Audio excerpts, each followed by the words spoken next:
خبروں کے سلسلے کو آگے بڑھائیں گے۔ مولانا فضل الرحمان کا خواتین سے متعلق شرمناک بیان، ملک بھر سے مذمت کا سلسلہ جاری ہے۔ عوام کا کہنا ہے کہ ایک دینی جماعت کے سربراہ کی زبان سے ایسی باتیں سن کر سر شرم سے جھک گیا۔ ایسے لوگ کہ جو کہتے ہیں کہ اگر ہماری تب بھی ہم اس کو ووٹ دیں گے، ایسی نوجوان لڑکیاں کہ جو کہتی ہیں میرا جی چاہتا ہے،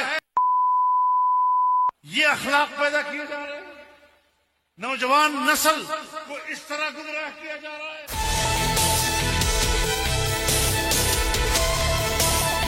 ہر ایک لیڈر جو جس بھی پارٹی کے ہو، جیسے جو بھی پارٹی کے ہو، تو اس کو ایسے بیان دینا جو ہے وہ زیب نہیں دیتے، اور اس سے چاہیے کہ تھوڑا پازیٹیو ہو کے رہے۔ ہماری خواتین کا بھی ایک حق ہے، رائٹ ہے کہ ہم لوگ جلسوں میں جائیں، ہم جس سیاسی پارٹی کو سپورٹ کرنا چاہتے ہیں تو ہم سپورٹ کریں۔ تھوڑی احتیاط کرنی چاہیے کہ عوام انہیں دیکھ رہی ہوتی ہے ٹی ویز پر، اور یہ لوگ اس طرح کے الفاظ استعمال کرتے ہیں، اس سے عوام بھی جو ہے تو ان کا دل آزاری ہوتی ہے۔ انہیں چاہیے کہ مطلب سیاست میں یہ ان چیزوں کو نظر انداز کرے اور آگے آئے، حقیقی معنوں میں عوام کی خدمت کریں۔ میں سمجھتا ہوں کہ وہ ایک سینئر اور میچور پولیٹیکل پرسن ہیں، ان کو یہ بات زیبا دیتی نہیں ہے، اور بینگ اے پاکستانی بھی اگر یہ دیکھا جائے تو کسی بھی خواتین کے بارے میں احترام اور ادب سے بات کرنی چاہیے، اور وہ اگر عمران خان کے ساتھ کمپیٹ کرتے ہیں تو یہ تو شاید ان کی بھول ہے اور ان کی سوچ ہے۔ خواتین کے متعلق ویسے بیان دینا ان کے لیے اچھا نہیں لگتا، وہ صحیح نہیں، جو بیان دیا اس نے صحیح بیان نہیں دیا۔ فضل الرحمان کو نہیں ایسا بولنا چاہیے تھا، اس کو یہ دین کے بارے بولنا چاہیے تھا،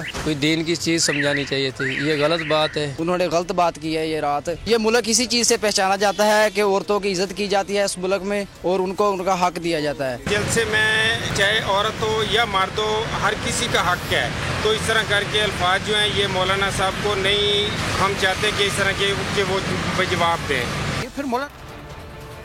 اور اب بات فیفا ورلڈ کپ کی۔